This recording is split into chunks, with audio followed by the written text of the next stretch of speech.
बंद करा तुमचा आवाज.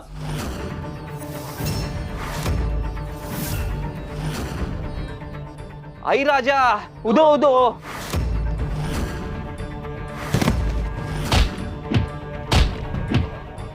अहो काय झालंय काय लोकांना? जगदंबाचं कौतुक ठीक आहे, पण तिच्याकडून असं काही होण्याची अपेक्षा म्हणजे? गंगाई, आता लोकांना तिच्याकडूनच आशा आहे.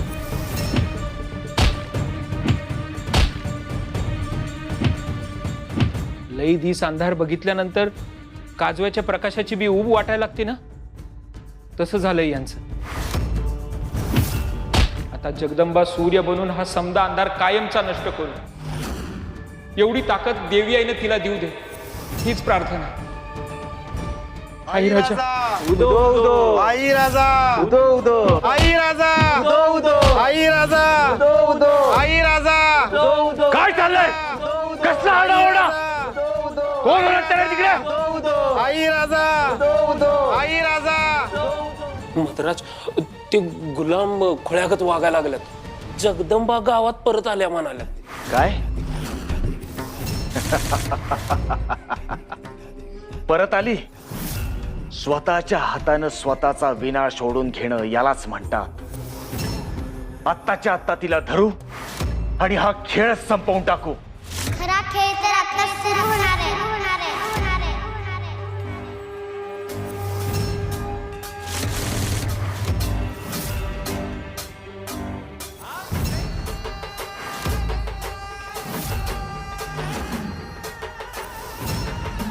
कोकरू स्वतः आपली मान सिंहाच्या जबड्यात द्यायला आलाय तर मदराजाचा फटका आता नाही सुटका. तू कपटी आहेस. कपट करून सगळ्या गावाला गुलाम बनवलंयस. मी कोणतंही कपट केलेलं नाहीये. मी नियमानच वागतोय. गावच्या सगळ्या लोकांनी माझं कर्ज बुडवलंय. तुझ्या आई बाबांनी माझं कर्ज बुडवलंय आणि म्हणूनच ते माझे गुलाम आहेत. आणि नियमाप्रमाणे तोही. मी कुठे तुझं कर्ज घेतलं होतं? पण तुझ्या वडिलांनी घेतलंय ना. मग त्याच्याशी माझा काय संबंध? संबंध नाही म्हणजे? तुझं डोकं तर ठिकाणावर आहे ना. गुलामाच्या सगळ्या संपत्तीवर, घरदार, त्याच्या परिवारातल्या सगळ्या माणसांवरही मालकाचा हक्क असतो. हा नियम आधीच सांगितलाय मी. असं आहे व्हय? हे लक्षातच नव्हतं माझ्या.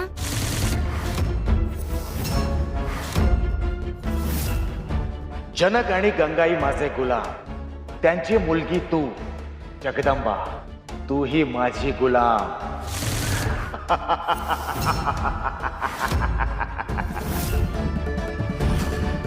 पण मी तर त्यांची मुलगी नाहीच आहे. हो खरंच.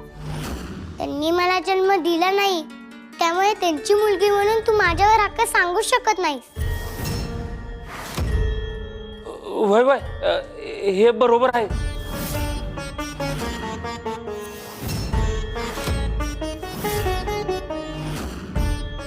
हे बघ, तू हे काहीही बोलतेस.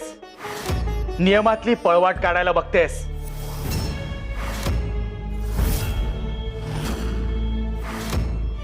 हे कपट आहे.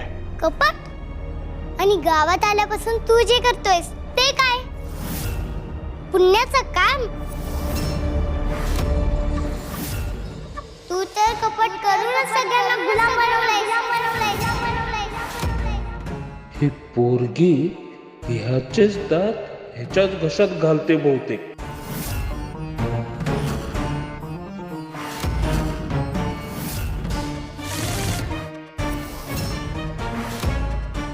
ही एवढीशी पोर माझ्या दालनात येऊन मलाच आव्हान देते. महिषासुरांनी नियमाच्या चौकटीत मला अडकवलं नसतं तर आता चिलटासारखं चिरडून टाकलं असतं मी.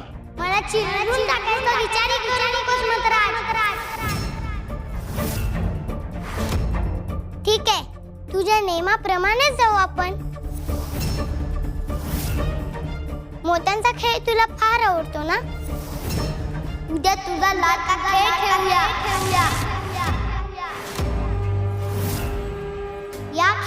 जिंकले तर तू गावाची जमीनदारी सोडायची सगळ्या गावकऱ्यांना सोडून द्यायचं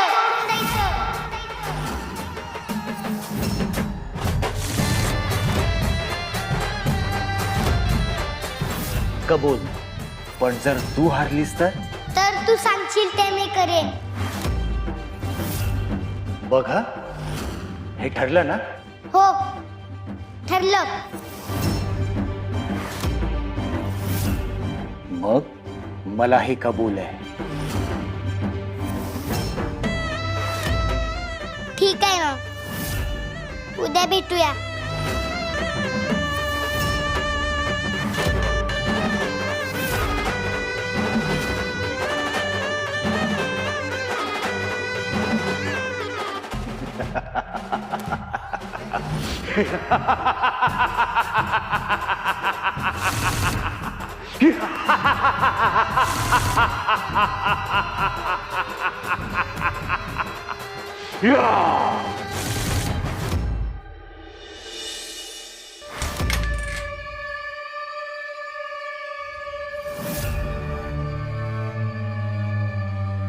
नंदी महाराज, आई बाबांची भेट घेण्याची फार इच्छा होती हो.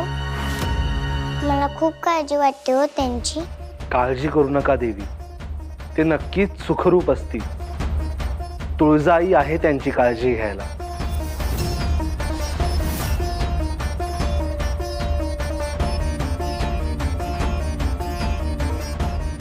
देवी, मी खाण्यासाठी काहीतरी मिळतंय का ते बघतो, त्यानंतर आपण घरी आवरू.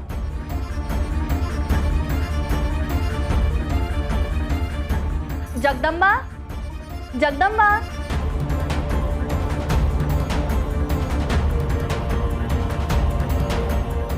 जगदंबा. काय काय? अगं बाळा, मी तुला गुळ आणायला सांगितलं होतं ना, मिळाला का? नाही ग, त्या काकांकडचा गुळ संपला. अरे देवा, आता खीर बनवायला ठेवली आहे, त्यात काय टाकू? आई मी एक सुचवू का? ती गोष्ट बुडवलीस तर ती खीर नक्की गोड होईल. काय ग? जबर. बाबा म्हणत होते तुझ्या हातचं जेवण लय गोड असते. तुझ्या हातालाच चव आहे. गधडे, थांब, दाखवते तुला.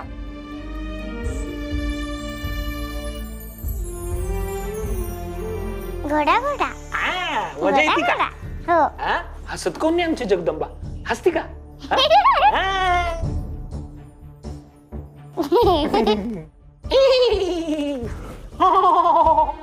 देवी, काय झालं?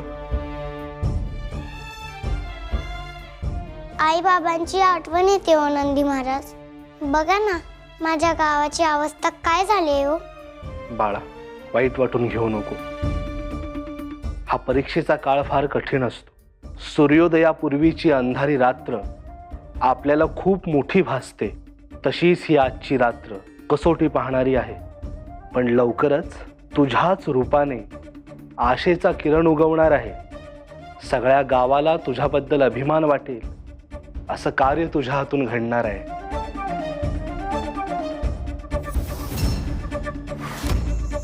बाहेर कुणीतरी आहे नंदी महाराज. आपण देवळात गेलो होतो तेव्हापासून कुणीतरी आपल्या मागावर आहे. आत्ताही तेच कुणीतरी असावं. लपून छपून नाही, अहो तोंडावर आव्हान देऊन गेली ती तुम्हाला. समद्या गावाला गुलाम बनवणार तुम्ही. एवढीशी चिमुरडी बोटावर नाचवत होती. हे म्हणजे सुंदराबाई, कोणाशी बोलताय भान ठेवा. नाही, तिचं असं धाडस झालंच कसं असं म्हणायचं होतं मला. तुम्हाला सांगते मधराज, अहो असलीच लबाड आणि भोच खायती टवळी. ज्या आई बापांनी लहानाचं मोठं केलं, खाऊ पिऊ घातलं, त्यांना आई बाप म्हणायची लाज वाटायला लागली हो. झटक्यात त्यांच्याशी नातं तोडून टाकलं तिनं. लबाड नाही, हुशार आहे ती. नियमातून पळवाट काढायला चांगलंच जमलंय तिला. आणि म्हणूनच ही अशी हुशार माणसं मला अजिबात आवडत नाहीत. अव उद्या मोत्याच्या खेळामध्ये असलीच हुशारी दाखवून हरवल ते तुम्हाला. हाताशी येऊन बी हाताशी लागायची नाही. तिनं आकाश पाताळ एक करू दे, कितीही काही करू दे, पण या खेळात ती माझ्यावर कधीच मात करू शकणार नाही.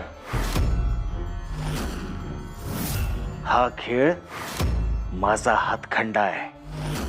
आजवर या खेळात मी कधीही हारलेलो नाही. आजवर जे झालं नाही ते होतच आहे की या गावामध्ये. तुम्ही गावात आल्या आल्या त्या लोहाराला बंदी बनवलं, तरी बी ती पोरगी समद्यांसमोर तुम्हाला बोललीच ना व. आता समजा गाव तुमचा गुलाम आहे, तरी बी ती पोरगी तुमच्या हाताशी लागली नाही. हव मधराज, ती पोरगी तुमचे समदे अंदाज चुकवाल्या बघा. सावध राहा. पण आपणच तिचा अंदाज चुकवला तर? म्हणजे मी समजले नाही. या जगदंबेला शब्दांचा खेळ खेळायची फार हौस आहे ना. आज तिच्याच आई वडिलांना या शब्दांच्या जंजाळात अडकवून तिचा खेळ तिच्यावरच उलटवणार. बघत राहा.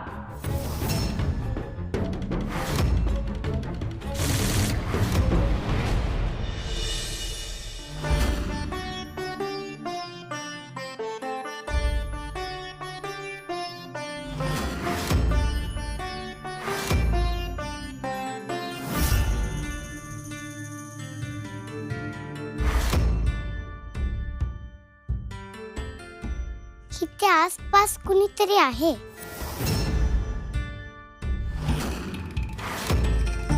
नक्कीच आहे, मला जाणवते.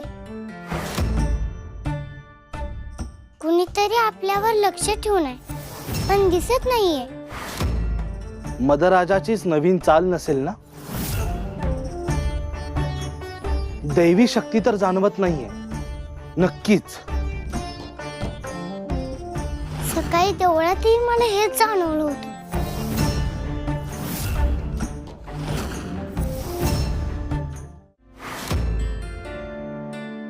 ती एक व्यक्ती नाहीये, अनेक आहेत. अरे बापरे. हो देवी, हल्ला करायला फौज तर पाठवली नसेल त्या मदाने. घाबरू नका नंदी महाराज, मी आहे ना.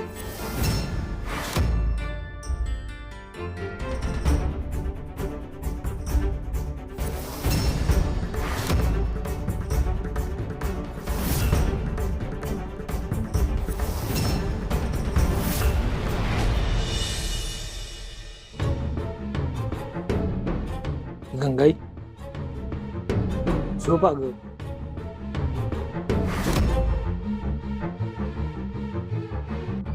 काय झोपेची तयारी चालली आहे वाटतं.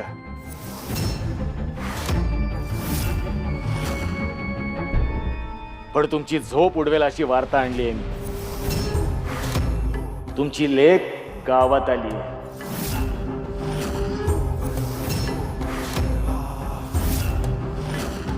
अतिशहाणी आणि आगाऊ तर ती आहेच.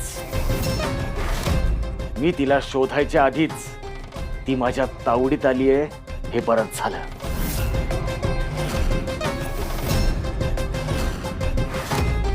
आता तिला मी सोडणार नाहीये. मधराज, अहो साधी बोळी एवढीशी पोर आहे होती, तिनं काय बिघडवलं आहे तुमचं? आम्ही तुमचे गुलाम आहोत ना. आमचा छळ करा, आम्हाला शिक्षा द्या. तिनं काय बिघडवलं आहे तुमचं? तिच्यावर कशापायी एवढे जुलूम करताय?